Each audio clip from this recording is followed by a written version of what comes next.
I was a shadow in the government's game, pawn as a child with no face and no name. They stole my past to leave me cold and alone, always searching for a place that could call home. I was lost in the dark, just a tool in the hand, till she pulled me close and helped me understand. Now the fire inside is starting to rise. I can see the truth through 1,000 lies.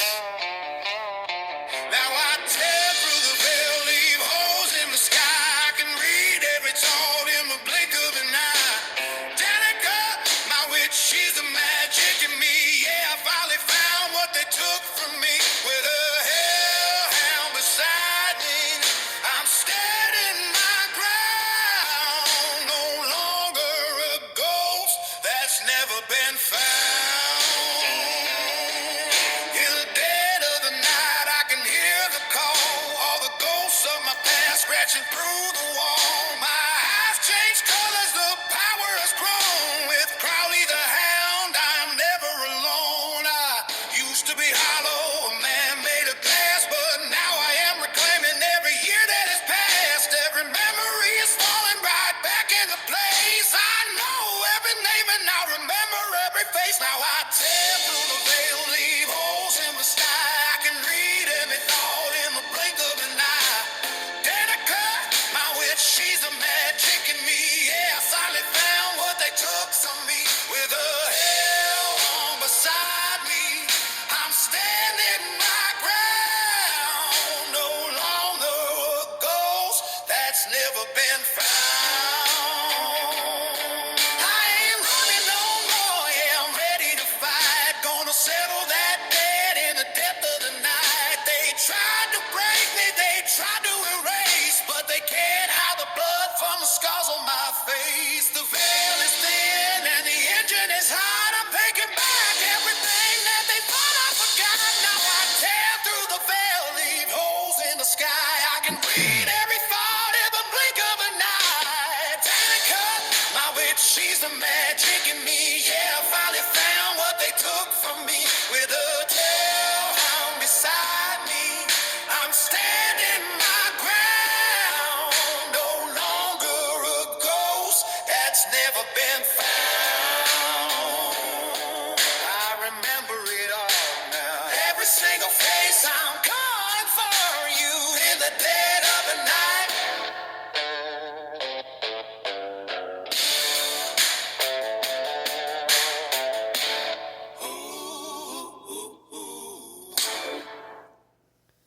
Hello, everybody. My name's Henry. In the thumbnail for this here, the cover photo, it was a place that I used to go to a lot when I was a kid growing up. And if you look, there's kind of a dark green patch. And right just beyond it, it's hard to see in the photo, but there's a big area there. Now, this area where I used to live was known for clay and black soil. But in the photo for the cover of this here, that field there was a lot of clay, and then just beyond it was black dirt. But right there in the center of that picture, there's a big, what they call a sand point, which is kind of weird that just that one area had a lot of sand and it's kind of a hump. Well, that is what I like to call a power spot. They're all over the world, all over the United States. There's different ones. Some people call them like ley line hot spots. But in any case, you used to go there, and on that sand point, it's kind of a hump there. And far down as you dig, it's nothing but sand. You won't hit no dirt, it's just sand. Kind of a tan color sand. But that makes it unique, but the thing that really makes it more unique is if you go to these mystery spots, these power spots, energy spots, you can draw on that energy and use it to your benefit. You can also draw power from it, like charging a battery. You can also, when you're out there, like be out there walking around picking up arrowheads, I would get flashes and images, sometimes like a movie playing. Other times it was just images that would flash. I was picking up arrowheads and scrapers that the Native American Indians made there. And it's funny because it's only right where that sand area is. The rest of that field you could walk it for months on end and never find nothing. Well, right up against the road there was a shed, which is still there. And I was talking to the guy that owned the property one time. Of course, I'd known him for a long time. And I said, what do you reckon it was? Maybe like an Indian camp or something? He goes, not really sure. But he said, I've known you long enough, I'll tell you. He said, me and Dad was out there working that one day, plowing and disking. He said, we turned over a Indian skull.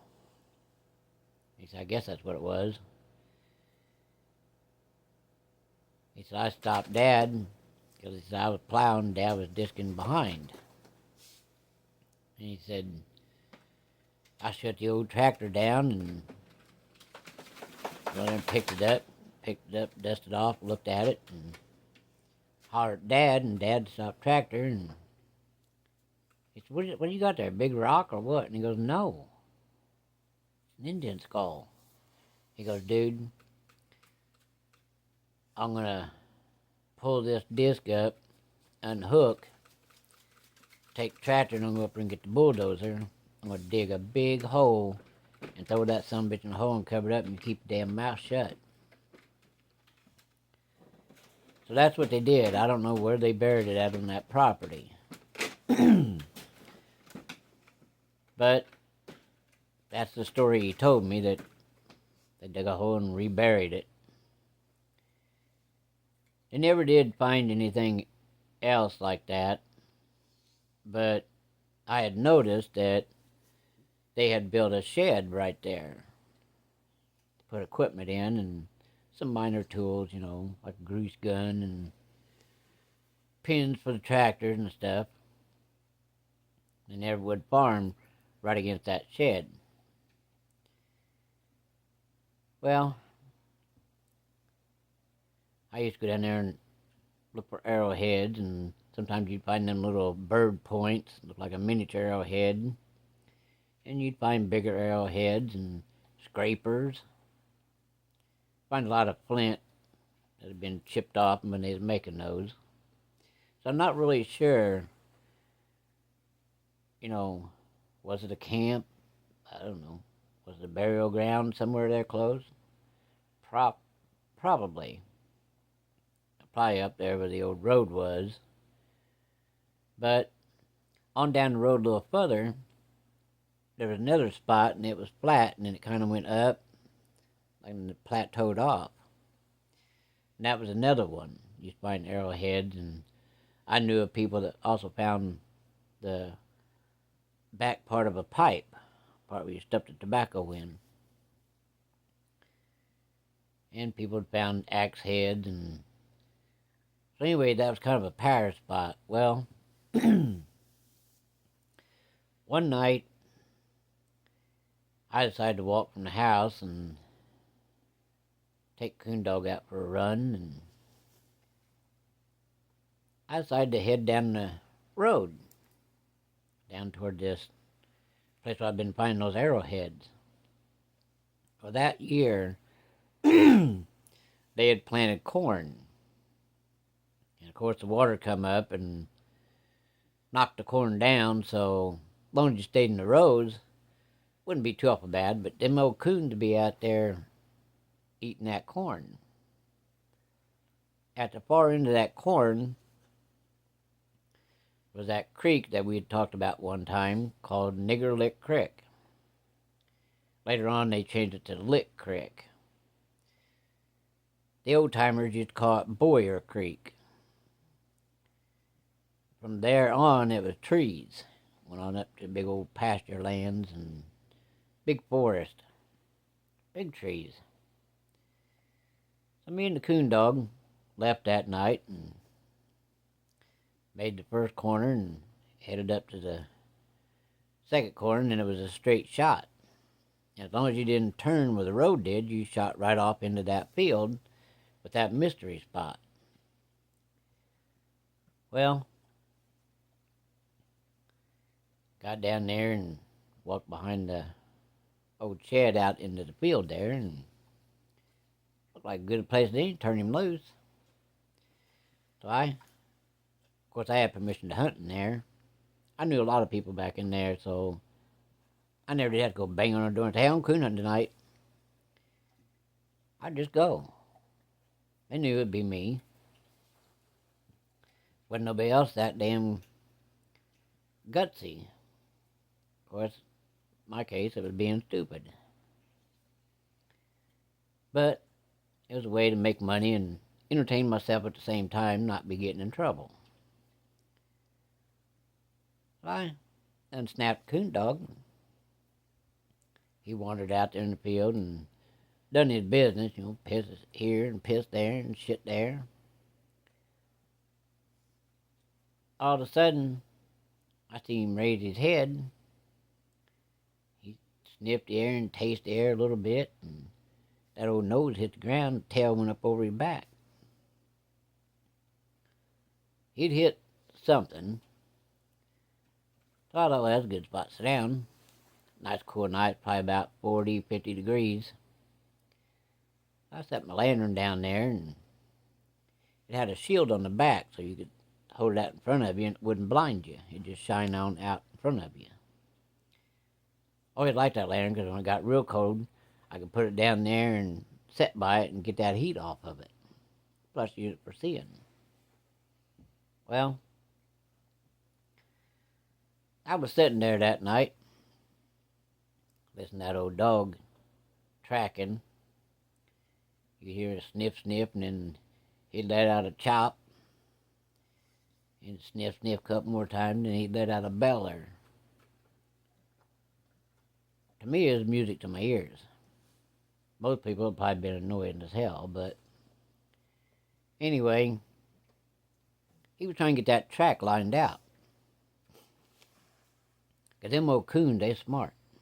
The older they are, the smarter they are, and the harder they are to catch. Well, sometimes them coons be running a straight line, stop, turn around and come back to the same spot they had run, and then jump 2 rows of corn over and head for a tree or head for a creek. So the dog had to straighten that track out and notice what the coon done if you had a good dog. Otherwise, if a young dog, that coon would spoof him. Confuse the hell out of that dog. And my dog was kind of an older dog, and he was lining that track out, and he had to go over it several times, and finally he got it figured out. That coon jumped. When he got that thing straightened out, he took off in a straight line. I mean, just bawling all the way. That's what they call it when they ooh, real loud like that long. They call it a bawl. So I was sitting there and checking my rifle out. Make sure I had it on safety, make sure it's loaded. I was going to sit there and wait for him to make trees, see where in the hell he's going to tree at. I didn't want to just keep following him. Hell, he'd run you to death. So I'm sitting there smoking my cigarette. Now, a good coon hunter will tell you this, providing you know how to ask them. All coon hunters carried, well, most of them, carried a bottle of some kind of drink, whether it be wild turkey, Jim Beam. Who knows? It could be any of the above, or all the above. But the rule of thumb was you wasn't supposed to take a drink until that dog got on that tree and stayed there and was treeing. Now, it don't count when that dog goes to that tree and he bumps the tree. A bump on a tree means they'll run to the tree where the coon went up. They'll look up there and bark once or twice, and they'll back off and they'll backtrack and they'll go all the way out around that tree. Because sometimes them old coons go up that tree, get up there quite a ways, and they'll jump. And they'll haul out to the next tree and do it again.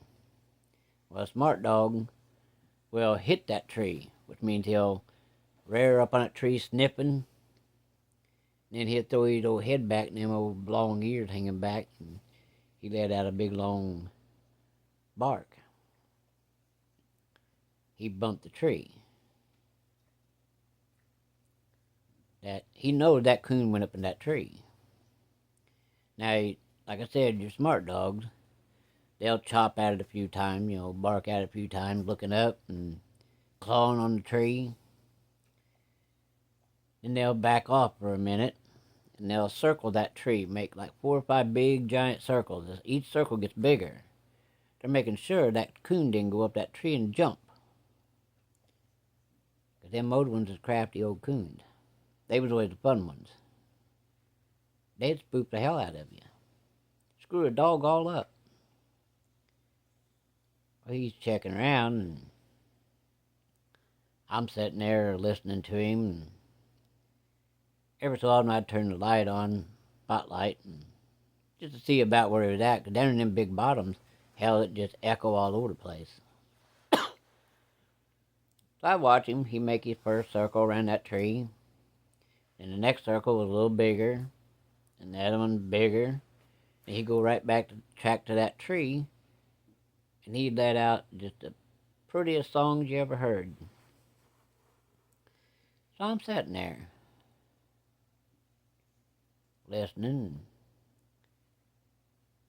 When they get to where they won't stop barking at that tree and they don't leave it, that's called being treed.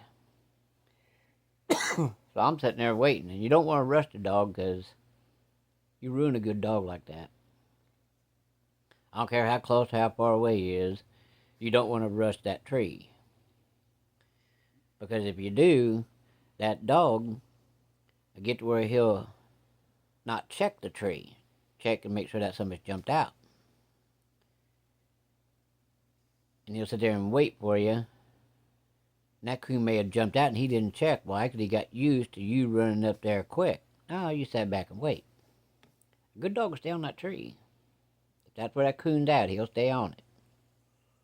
He'll check and make sure that coon stayed there. That's a good dog.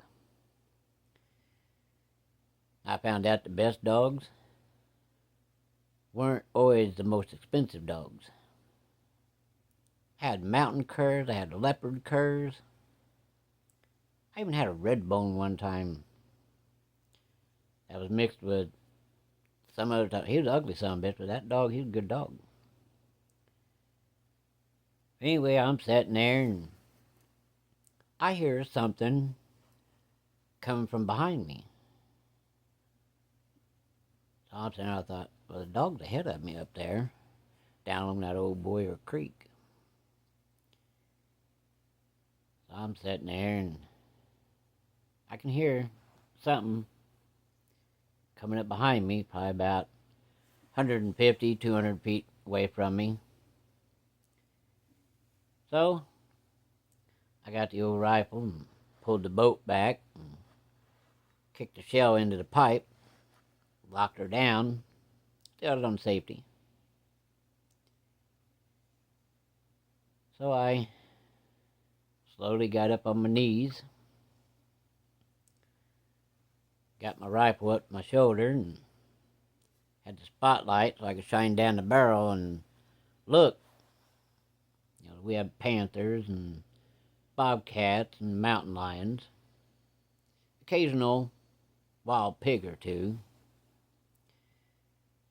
Like, I gotta see what the hell this is. No foxes, coyotes, even dogmen. I wasn't gonna get caught. Whatever it was, I figured if it was gonna eat me, I'm gonna give the son of a bitch indigestion. I'm gonna be one of the worst meals he ever ate, whatever it is. I turned, and by the time I turned, I kicked that spotlight on down that barrel of that rifle.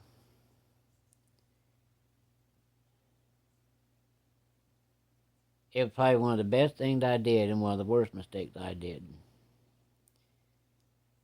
As I turned and kicked that light on along that barrel of that rifle so I could see the sights, I didn't want to shoot something, help. But if it was somebody, I didn't want to shoot somebody. Get my ass in trouble. It ain't worth it. I turned and shined that light at the same time and had my finger resting on the trigger guard. Never put your finger on the trigger because something startled you, pull the trigger, and you might end up hurting somebody. And as I turned, I seen one of the prettiest paint horses I'd ever seen. It had a clown face, which means the whole face in the front was all white. Beautiful horse. And then all of a sudden it dawned on me, do I know anybody that's got a horse like that? Wasn't one of mine. I took that light on that gun and I raised it up. Followed up that horse's head to its ears. What I seen beyond that was a man sitting on a horse. No saddle. And this horse had markings. And I ain't talking about its color patterns. There were different Indian markings on that horse. I followed on up, noticed this guy didn't have no pants on. Just some kind of like leather skins covering his private areas. On up, his chest was bare. Arms were bare. As I went up to the neck, and that light started shining on the head, he had the longest black hair you ever seen. But the thing was, that guy's eyes were glowing red, like my dog. That dog I got right over here. He never did say nothing. The horse never made a whinny or a snort or nothing. The horse was looking like it was looking right on through me. The man sitting on the horse, that was a different story. His eyes were fixed on my eyes, and I was like, who the hell is this? Well, I noticed the guy wasn't moving. I mean, he was just like froze. He's looking at me, and I'm looking at him like, well, who the hell? And he was looking at me like I was some kind of a trespasser. I blinked my eye and opened my eyes to make sure that it wasn't my eyes playing tricks on me. That horse took one step forward, gone. The rider and the horse were gone. I was like, shit. Had to have been a Native American. So I grabbed my lantern and raised it up, and I'm walking, looking. Right there in that sand was horse tracks. Okay, I wasn't seeing things, so I started following them horse tracks. There was only probably maybe 15, 20 horse tracks. Nothing. Well, that's weird as hell. It ain't dawning on me. The whole time my dog's back there checking that tree. So I kind of shook it off, you know, kind of tried to blow it off because I had a lot of coon hunting to do, make a lot of money. So I stood there for a bit and nothing. So I turned around and kept it in the back of my head, you know, that I know that's what I seen. There's the horse tracks to prove it. But there was only so many horse tracks that just popped out of nowhere and then gone, stopped. It only went so far and stopped. So I'm a little spooked. I wasn't going to let it ruin my night. So I headed on down toward Boyer Creek at the end of that field there. I'm shining around my light. Dog, he's just all over that tree. And I'm trying to find that coon's eyes so I can bag him. Well, I'm on the tree, and the field I just come to is behind me. I'm shining around up in that big old cottonwood tree. I can't see nothing on that side of the tree, so I'm thinking, okay, I'll go around that tree, and as I'm going around, I'll shine up in all them forks up there, and hopefully he'll look down. If not, I'll have to change to the red lens or orange-looking lens, and that usually get him look at you. So I go over on the one side there, on the right side of the tree, and I'm shining up there, and I'm not paying attention to the field. I'm concentrating on that coon. That's $50. One coon, $50 back in those days. I'm shining, and I check every fork, move my light slow. I even put my hand over the end of the light, kind of make it a little dimmer. Nothing. What the hell? That dog ain't lying. So I went on to the other side there, on the back side. Now the field is in front of me.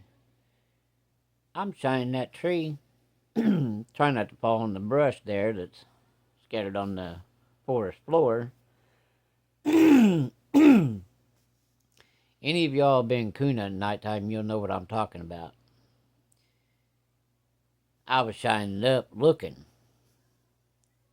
Every so often stumble over some brush and limbs and stumble a little bit, get my footing. Still, I don't see this damn coon. I'm like, what the hell? I know he's up there.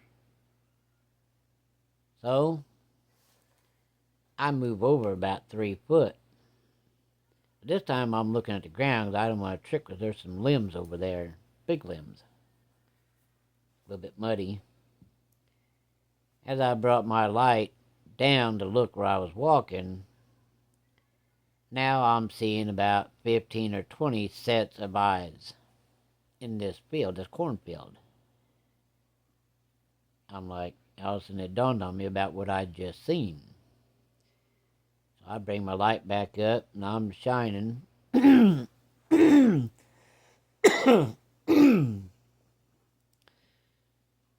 see this horse's head moving.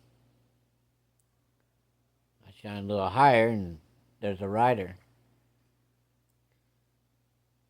Native American Indian. I'm like, well, they're between me and the road, and I got a coon up this tree and my dog. I'm curious to see what's going to happen. I shine back to the left. There's another horse, another horse, another horse, another horse, and all them horses had riders. So now I've kind of put the coon up in the tree and just kind of forgot about that, but he ain't going nowhere. But it don't look like I'm going to be going anywhere anytime soon. What's going to happen? So I turn my light down at the ground, like down below the horse's feet. I said, hey, my name's Henry. Good to meet you. They didn't say nothing. Horses wasn't even making a sound. I was like, you know, I got permission to be down here. Again, nothing. So I raised my light up a little bit so I can see where I'm stepping, and I put my gun, because it had a strap, put it on my back, and I had flashlight still in hand, and I raised my one hand, as a symbol of I'm not going to shoot. I'm starting to walk toward them. One by one, each horse with the rider stepped forward. I'm like, man, I don't know what's going to happen, but I sure as hell ain't running. Them be on horseback, shit, they catch me in a heartbeat. Why give them a reason to chase? It's kind of like if you ever get cornered by a mean dog, don't run. So I'm slowly walking through the leaves and the weeds and the brush. Well, there's like a dirt road all the way around this field that the farmers would drive the grain trucks around to be emptied into. I made it to that, and I'm covered with this beggar's louse all over my damn coveralls, coat. When I shined the light up again, nothing. I shined that field all over. Didn't see nothing. Damn, I ain't had nothing to drink. Like, I guess they're just phantoms screwing with me. So I went back to shining for that coon. I spotted him. He was up there curled up in a ball and peeking over his arm. Well, luckily that light was bright enough that I seen his stripes on his tail and his back. But I couldn't see his eyes real good, but I could see just barely peeking over. Like he was playing peekaboo or something. I popped him out, dog fought him, and I put him in my hunting pouch.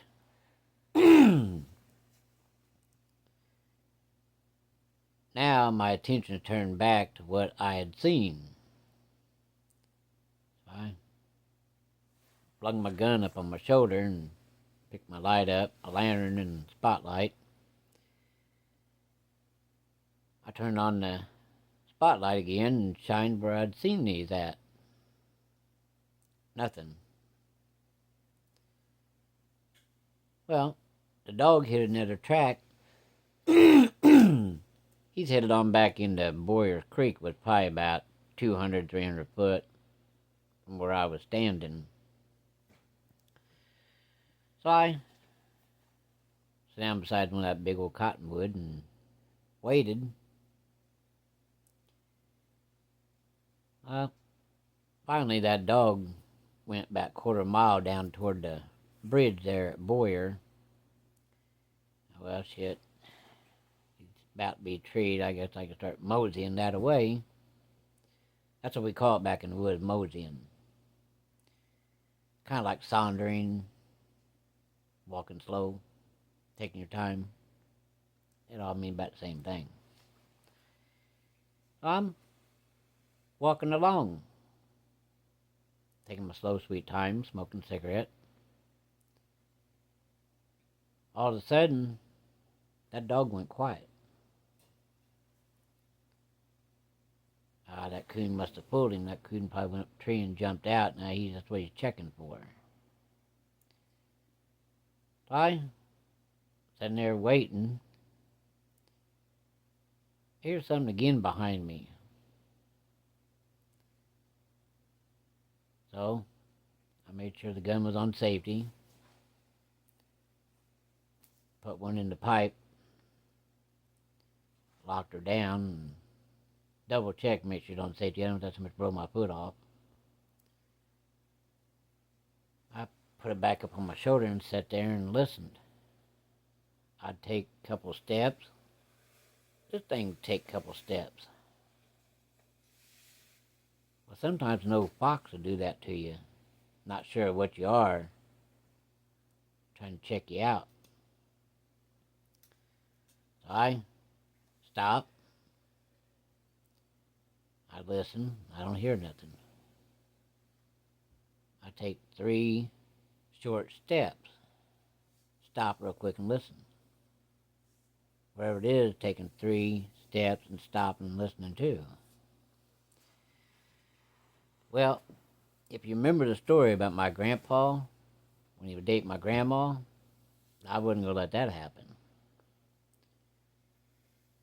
I knew I had a gun, and I knew how to use it. So I take 4 steps. Whatever it is behind me takes 4 steps, but I think its legs were longer because it seemed like it was getting closer. I take 10 steps, and I'm counting my steps as I take them. I hear, and I'm counting them steps as I'm stepping. 10 steps behind me.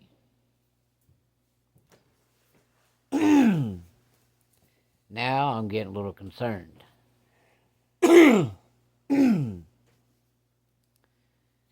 I decide that I'm going to take 10 more steps. On that 10th last step, I was going to stop, turn, and take 2 steps, and then spin. Catch whatever it was behind me. So I took 10 steps, stopped for just a second. 1 second. Step my other foot around. So now, this thing, instead of being behind me, will be on my left. And kind of behind a little bit.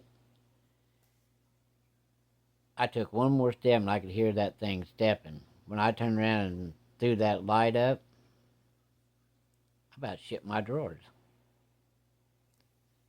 It was my neighbor. He was like, "Man, I know you got a gun." I said, "You almost got your damn forehead blew off." He goes, "I seen you up there when you first stepped into the field." He said, "Don't worry." He said, "You was safe the whole time." He said, "I had a gun on him."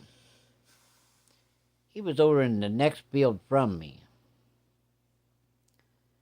I said, "What the hell are you talking about?" He said, "That guy on horseback." I said, "Well, that ain't nothing. Did you see the ones down here?" He goes, "No." He said, "I was coming around." And he said, "I was going to let you know I was down here hunting so nobody gets shot." I said, "You damn near got shot. You should have spoke up."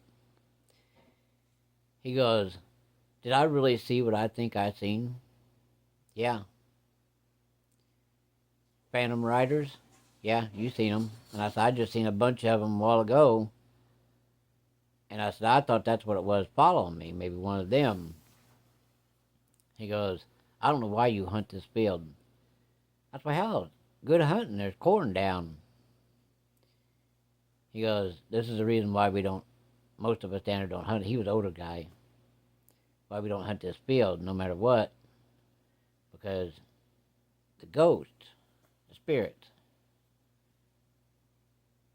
He said, "Didn't you learn anything from any of us? I find those arrowheads.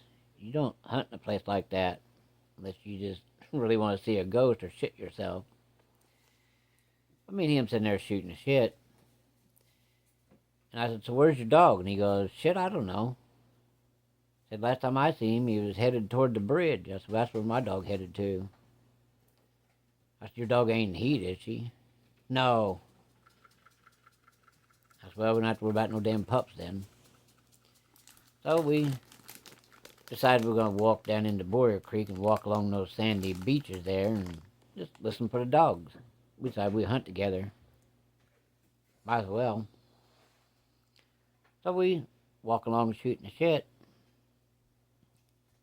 Got down there where we had to come up and stood up on top of the bridge. And them dogs opened up ahead of us, which would have been south of us. Over there across 2 fields But in between these two fields, there was a line of trees. He goes, man, man, man. Do you think we should walk over there and cross that field? Sounds good to me. He goes, yeah, but you know we gotta cross an Indian burial ground. Yeah? He said, that place just gives me the damn creeps. He said, I've seen shit in there that make a grown man's hair turn white. That's what can't be any worse than a while ago. So, dogs start treeing. We sit there on the bridge for a few minutes, and he goes, well, when they get locked down, well, you sure you don't want to go around that field? I said, hell no, I'm going straight line. Briars up there, you walk around the other end of that field, and if you go the other way, it's even worse. I said, at least in this field, it was bean field, and just got them little stubbles to walk through. That'd be easy walking. Well, them dogs sit down and treat, so we started in that bean field, and they was on the other side of both these two fields in the back there. It was a bad place. Buckbrush, briars.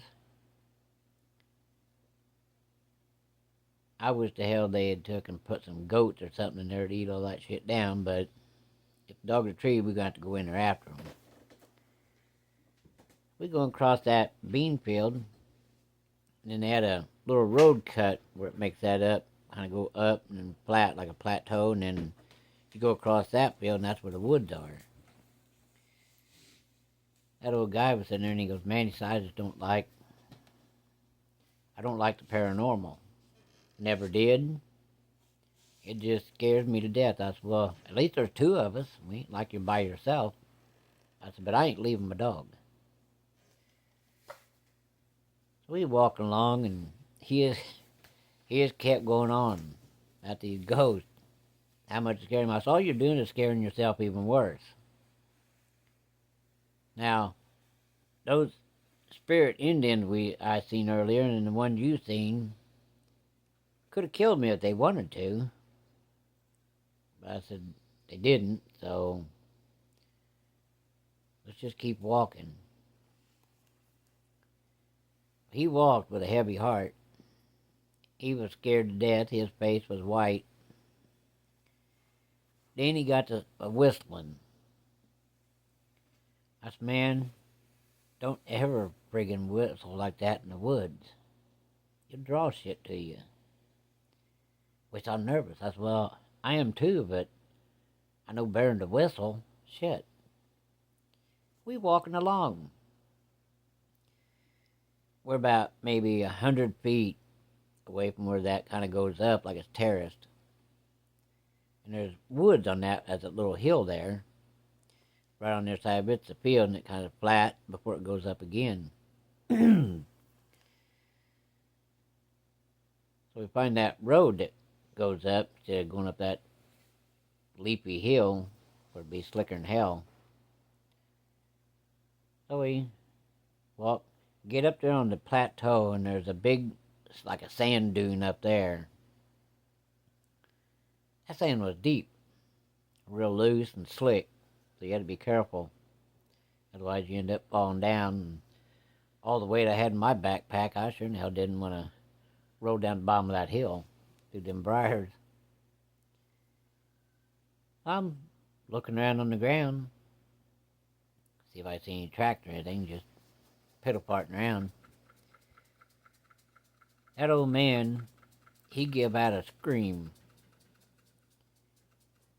He tore out of there like his head was on fire and his ass was catching. Well, I turned to look and see what the hell he's doing. He's running backward down that road, head down back down that field. Like, what the hell? So I turned around and threw my light up. I seen something that scared the shit plumb out of me. There was two dog men standing up there watching. And I ain't talking about little fellers either. That biggest one, I know he was every bit of about 10 foot tall. The one that was accompanying him, about an 8-footer. God damn, they was big. And our dogs are beyond these two. Still treeing. They'd look toward where he was running and look back at me. Oh, amber eyes just a-glowing. I just stood there. Oh shit, there's no use running. And yeah, I had my gun strapped to my back on the shoulder strap. Well, I made up my mind right then and there. They could have killed both of us anytime they wanted to. That old man just had a pistol. He didn't even bother to reach for it. He just took off running. My rifle's still on my back. I just kindly put my hands up. They looked toward where he was running. He was headed for the damn road.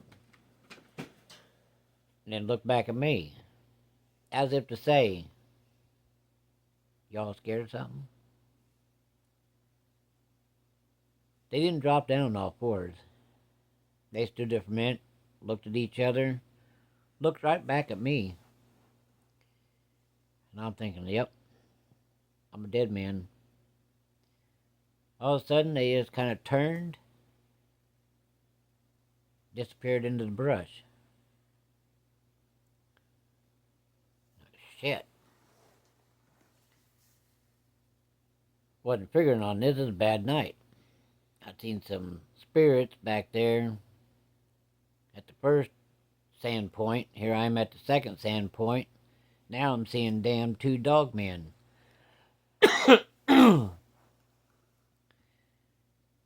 I wasn't moseying no more, but I wasn't running. I didn't want to kick them into prey drive and them come after my ass, so I kept that old Coleman lantern turned up on bright. I made a quick walk over where the dogs were. Shot that coon out of the tree. Dogs fought it.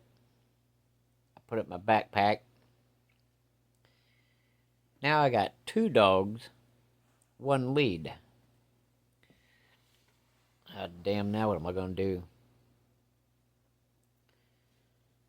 So I took the dog strap lead that I used on my light. I hooked my buddy's dog up to that one. I was like, I hope the hell his dog ain't one of them ones that pulls, because my dog broke the lead. And them dogs had no clue. No clue whatsoever. So we started back across the field heading toward the road where chicken shit took off running and headed for the road and go down there. He's going to fly down there on top of the bridge. Hell, who knows? He might have run home, for all I knew. But I wasn't going to leave his dog in the woods. So I head back to that big hump, find the road, and go down that road. And I'm going to tell you, I was scared shitless. But I still wasn't running. I figured it was a good day as any to die.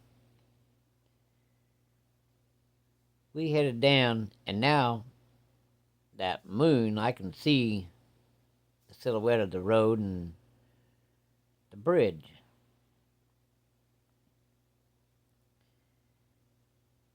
I look, and there's a set of lights on the bridge. He had run back to the bridge, up the road hill, got his truck, and come back down, was sitting there on the bridge. I was scared, tired and really agitated. That he said, screw his dog, screw me, and he ran. But I guess when you're fearing for your life, I don't know, I never had that problem where I just run off and leave somebody. Never was really scared of dying. Only the pain involved before you die. But I still wouldn't have left him. And I wasn't going to leave his dog. So I'm leading these two dogs across that field, and every so often I'd turn around and look. I didn't see nothing. So I kept on, and I got within talking distance. I say, you silly old bastard. The fuck you mean leaving me back there? And your dog? God damn. He said, dude, did you see him? I said, you damn right I did. I said, but I didn't point a gun at him either. I said, because had you drawn that gun out, we'd have both got killed. But because you ran and I just stood there, they didn't give chase. But they kept watching you going across that field. They thought about it. But because I was standing there, they was wondering what I was going to do. I said, I think they were just as confused as I was. The only difference was I was scared and confused. They wasn't. They didn't fear nothing. I said, I didn't dare grab for that gun that was strapped to my back. And I said, they disappeared off in the brush. And I said, I went up there and shot the coon out, grabbed both dogs, and decided tonight into coon hunting.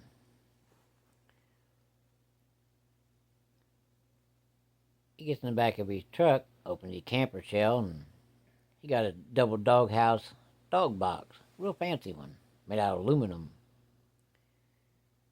He lifts his dog up, and I pat the tailgate, and mine jumps up there, and his dog goes in one door, and mine goes in the other door, and we latch him back. He goes, I don't think I'll be doing any coon hunting for a while. This was a bad stretch. Seen those spirits, and then we see them damn dog men. I said, well, I might wait 2 or 3 nights, and I'm going to go back out, because I need the money. He said, well, on the way home, he said, I'll drop you off at your house, you and your dog, and he said, I'll go on.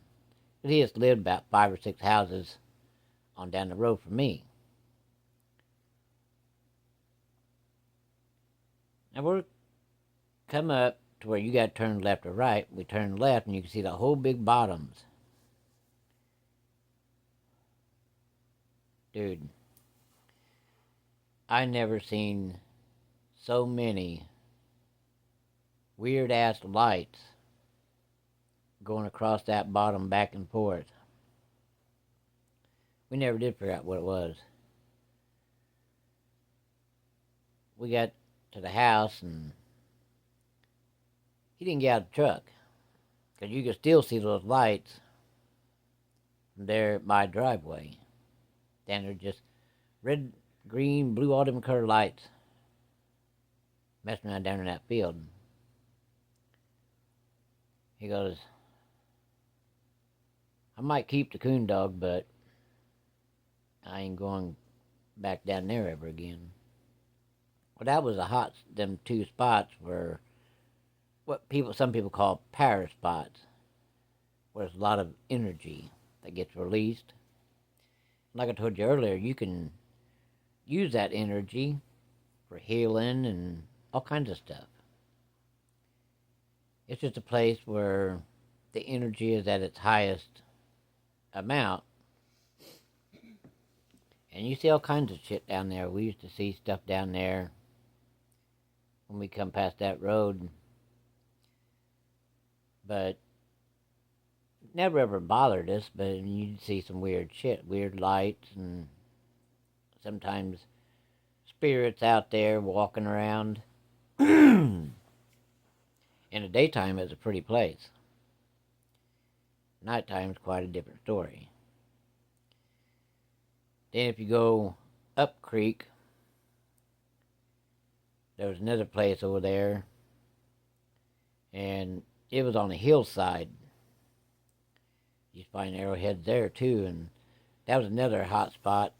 Well, you've seen a lot of spirits and spirit lights, orbs, whatever you want to call them. You see them while they're dancing around that field.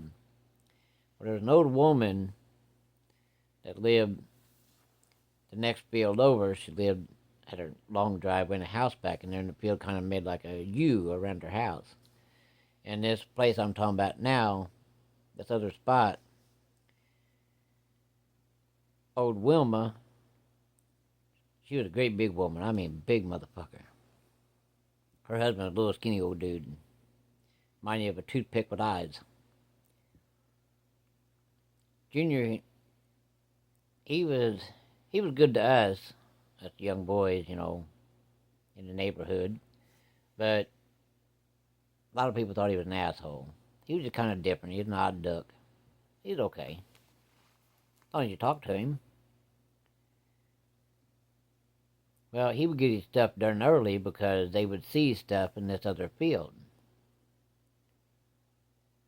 Wilma used to go in there at nighttime and sit there with her telescope trying to cross that field out the window and watch these lights and all kinds of shit. Her husband, he was scared to death of that kind of stuff, so he made sure he got all his shit done before dark. He'd get back in the house, hide in his reclining chair, his old lazy boy chair. His wife would be there at the window, that old scope out there looking. We down there putting up hay one time, and old Wilma, that's who we were working for that day. She goes, "You boys still running coon dogs?" "Yeah." She goes, "You don't hunt over there at the old Turner place, do you?" "No, I've arrowhead hunted over there, but I ain't never run no coon dogs over there yet.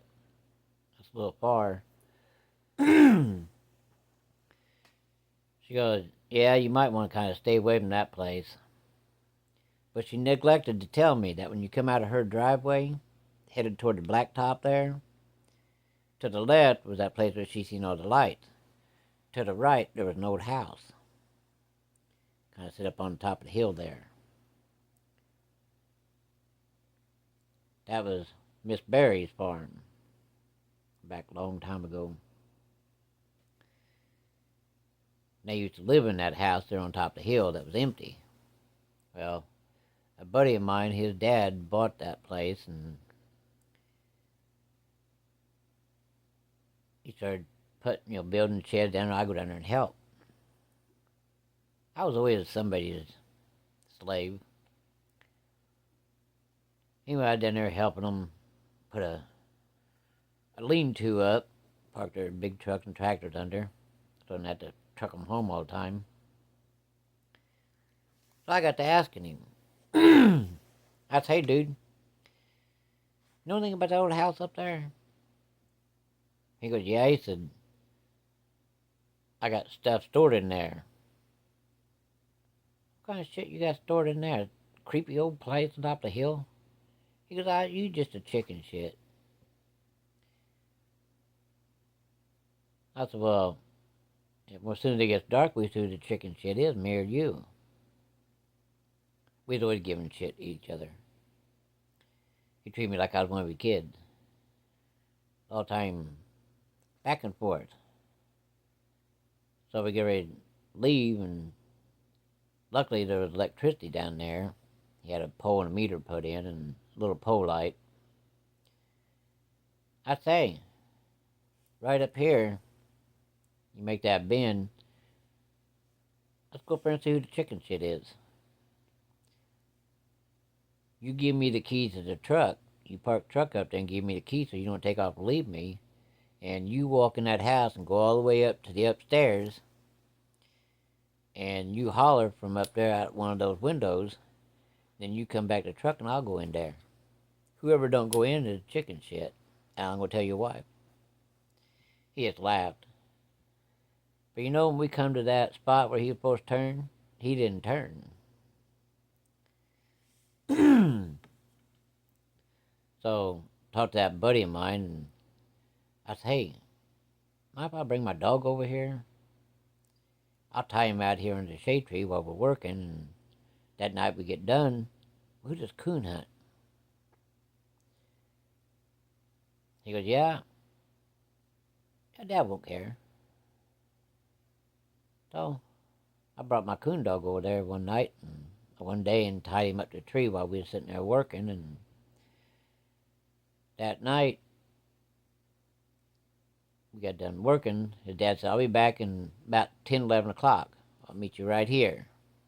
Better than that, he said, just meet me at the end of the road here on the blacktop. I said, what's wrong, chicken shit?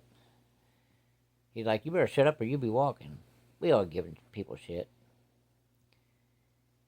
Well, we watched him as he left, and as soon as he got gone, I turned that coon dog loose. At that time, I had an old leopard cur. He's a good dog. You just had to watch out, because sometimes he'd be pissing, and sometimes while you stand there, he might piss on you. But other than that, he's a good dog. We turned that coon dog loose. God damn, he was ugly. That dog was kind of like a yellow lab-looking color, and he had black-looking stripes like a tiger, and like a black-looking mask. Damn, that dog was ugly, but he was a good dog. That son of a bitch headed across that little branch, up that grass hill. I was like, man, I hope he keeps on running. Well, at the top of that hill where that old house was, there was 2 apple trees, one on each side of that house.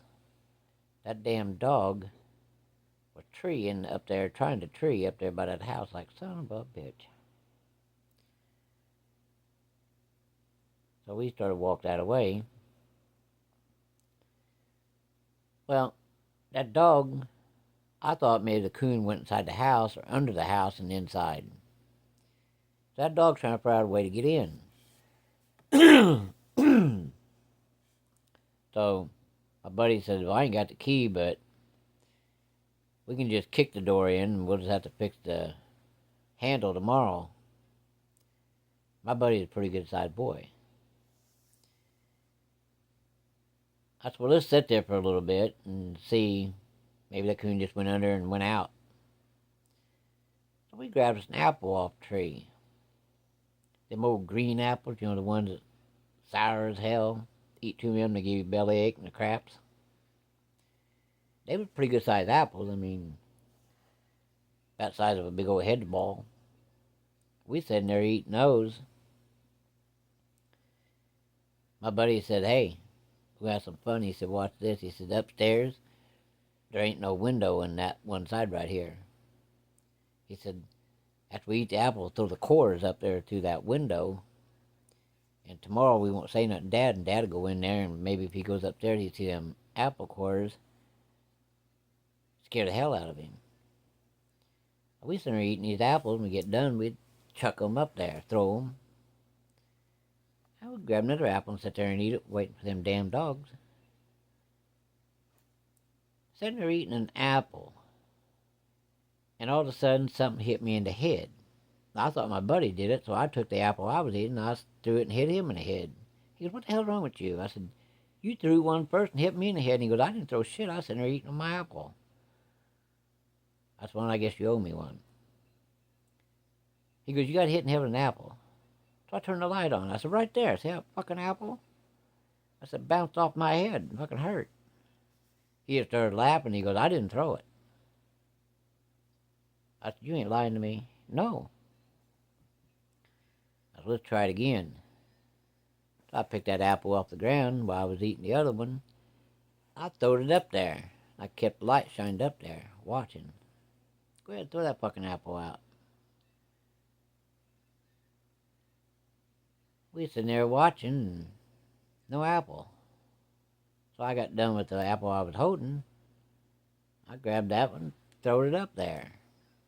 Just as I threw that son of a bitch and it went through that window, an apple come out of that window right in front of me. My buddy Holoff kicked that door. Now, we was trying to go inside, and them dogs passed, because they wanted in there bad. They thought there was something there they wanted. Passed by me. Both leopard curs of mine passed by me. Damn near knocked me down. Well, me and my buddy was falling right behind. I'm trying to get my damn rifle off my shoulder. Them dogs went through what used to be the old kitchen area. They made a sharp turn to go up that steps. Well, them dogs got about 3/4 way up them steps as we made to the bottom of the steps. Both dogs. Now, these dogs were like 80 pounds. Solid muscle. Built like a pit bull. Them dogs come flying down them steps, and I don't mean running. Something caught them up there and threw them down them steps. Hit me and my friend, knocked us, all of us went right down on the floor. As I was starting to get up to get my light shine and see what the hell it was, I seen something quick. My buddy, like I say, he's a pretty good sized old lad. He got pissed. When that old boy got pissed, somebody was going to get hurt. He got up and he said, "Dirty son of a bitch." And I'm looking and I see this thing peeking. My buddy grabbed that handrail, started going up them stairs, and I said, "I don't think I'd do that if I was you." He goes, "Why?" I said, "Look. There was a dog man up there, and it must have been an older looking one, because he kind of a grayish color, grayish black. Them old amber eyes started glowing. And at first he was just peeking around the corner. You only see like part of his face and that one ear sticking up. I said, "I think we just need to put the lead on the dogs and back the fuck out of here." That's probably what was throwing. We threw apple up there, and somebody's throwing an apple back. My buddy looked at me and he goes, "What the fuck is that? A werewolf?" I said, "No, that's a dog man." All you could see was just part of its face. My buddy, being a cocky little rooster, he gave me that light. Now he's standing at the bottom step. He shined that light, take a couple steps. That thing pulled its head back. He was trying to get around where he could see. He wanted to see the whole thing. I said, "Dude, you don't want to see the whole thing." I got the dogs. I'm backing up. He gets another step up, and this thing comes around out in the open. Now, yeah, you can see the whole damn thing. Tail, head, ears, and all. This thing was like 8 foot, and I bet he was probably about 4 foot wide at the shoulders. It was like he mustered up for this sound. He bristled and pumped his body, like blowing his body up, like a bodybuilder does.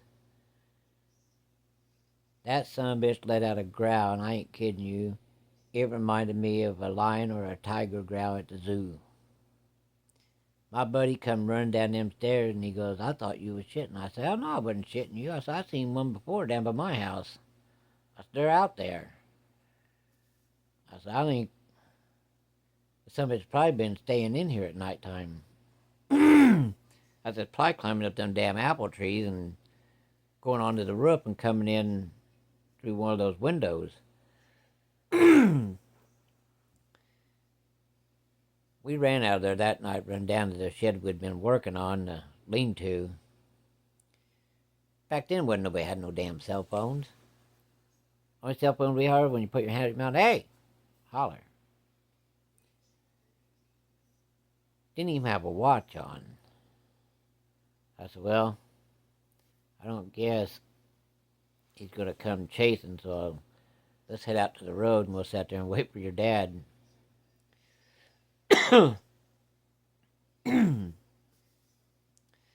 We sat there and waited probably an hour and a half, and here come your dad down the road.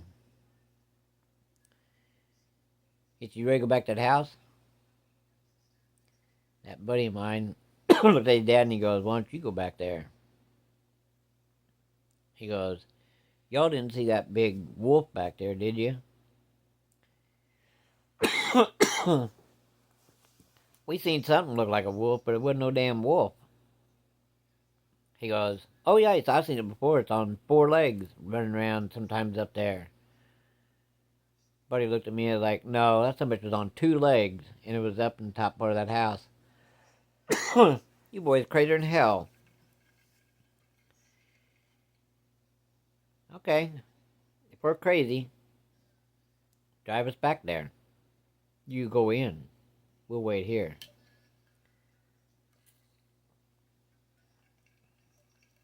We watched him. He pulled up that old house on top of that hill. That old white Chevy truck. He goes, "Well, I'll just shut off the truck." I said, "No, you just leave it running. You ain't gonna be that long."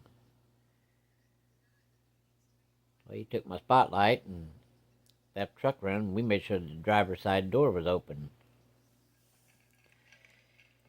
Yeah, he made it into the stairs. And this son of a bitch was standing at the top of the stairs waiting. I don't know if it was my buddy's dad or if this thing was throwing shit. In any case, there was a lot of banging going on.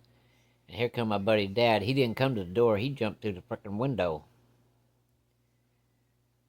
Glass went everywhere, cut his head.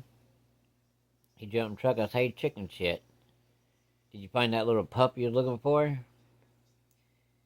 He goes, "The son of a bitch was standing." I said, "Yeah, that's a dog man. That ain't no damn wolf. That's a dog man. He must be sleeping in that old house." So if you ever all wonder where all these things may sleep, they sleep in caves, abandoned houses, abandoned barns. They even dig holes. I'm talking about big fucking holes. I run into one of them one time at the other neighbor's house. Yeah, they'll make a burrow like a coyote will or a wolf, you know.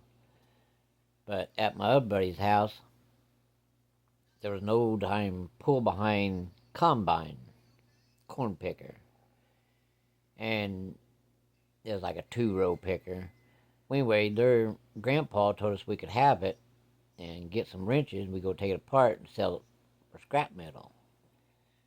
So we went back there and got to shooting shit with. They had 5 boys. The 2 older boys was about my age. There was a year or 2 difference in their ages. But we went back there. We was going to take that thing apart and make us some spending money one time. Well, as we were walking back there, they was talking about this old cave. Well, now I was thinking a cave, you know, like Merrimack, the one at Hannibal, something like that, you know, huge. No. You crawl through it. Are you sure? Yeah, there's a big ditch and it's right there. Yeah. We got back there and I got looking at it. Yeah, it was big enough. You get down and hands and knees you go through and go way back in there. Yeah. We all of us boys was inside that thing, you know, crawling in there. Got to the end and it turned and went down. And there was a great big opening there. I counted 6 dog men in there sleeping. God, that place stunk. Smelled real musky, smelled like an old wet dog. They was coming behind me, and I was going backwards, trying to be quiet, because them things was asleep in there. I didn't want to wake them. We left the tools and we run all the way back to the house because I was telling them what I was seeing. I was like, "You're full of shit." I said, "No, I'm telling you what I seen." Well, their grandpa come back from the hog lot and like, "What the hell you boys doing? Thought you were taking that combine apart." Dude, they took me back to a cave and I crawled in there real long. It probably went back 50, 60 foot back where it dropped off. And I said, there was a bunch of dog men in there asleep. He goes, "What the hell's wrong with you? Ain't no such thing." I said, "Bullshit." Wait, I'll get my 30-30 and I'll go back there and prove it to you. Go ahead. Your grandson can show you where that's at. I ain't going back there. They was asleep in there. Fuck that. Well, the old man went back there and crawled in that hole and they was all out of there. So to prove a point, he shot a few shots in there and I heard it from up the house. That night, after the old man left and went home, them dog men made a raid on that farm.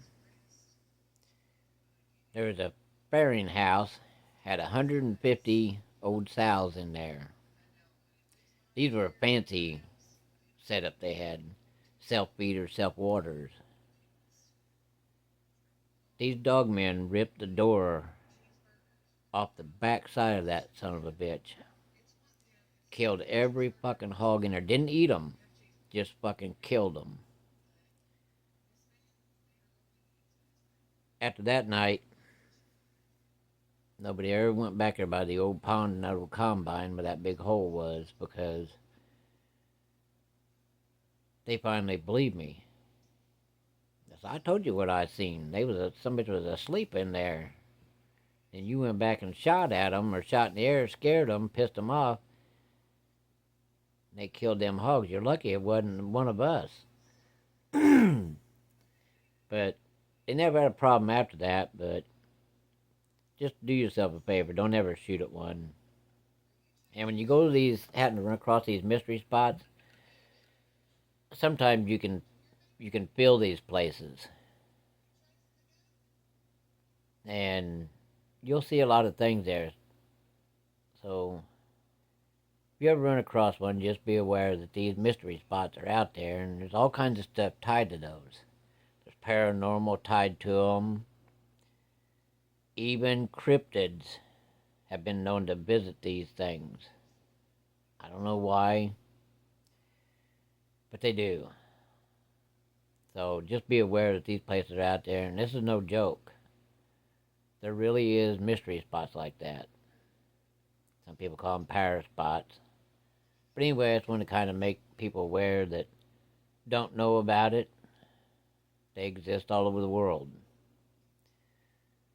Well, check out my photos, my posts.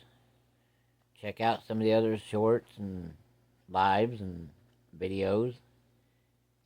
If you like them, give me a thumbs up. Maybe leave me a message. Subscribe if you're not subscribed, and I'll talk to you in the next one. This is Henry saying good night. Thank you for watching.